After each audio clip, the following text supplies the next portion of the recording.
Cerimonia inaugurale stamani dell'anno scolastico 2015-2016 della provincia di Agrigento, nella scuola media Salvatore Quasimodo di Villaseta, sede CIPIA.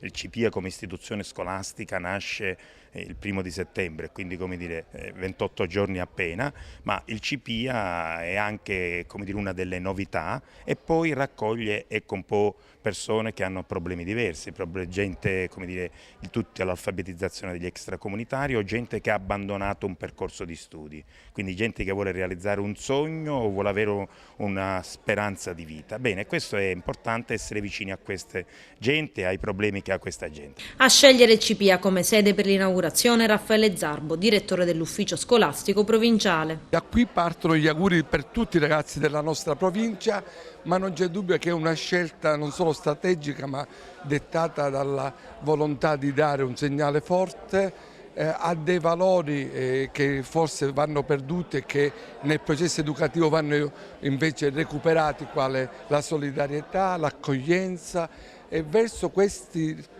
ragazzi, questi nostri studenti che sono forse coloro che appartengono a una fascia più delicata, una fascia forse più debole, sicuramente più preziosa. Lo sforzo che a vario titolo le varie istituzioni compiono per poter essere socialmente attenti ai problemi è assolutamente costante. La mia presenza è la testimonianza qui di questa attenzione ai bisogni delle persone.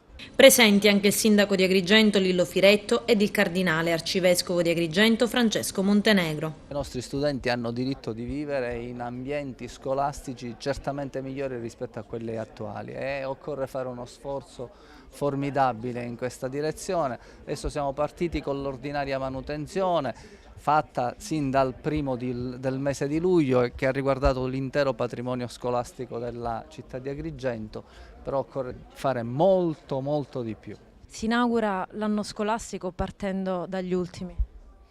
Questo sì, ma non è detto che devono essere calcolati come ultimi, no?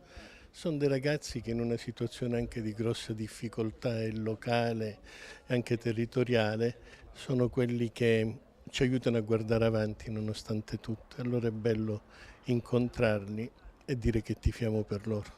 Questa è la testimonianza di uno degli alunni del CIPIA. Trovo bene, frequento questa scuola e studio bene, studio italiano.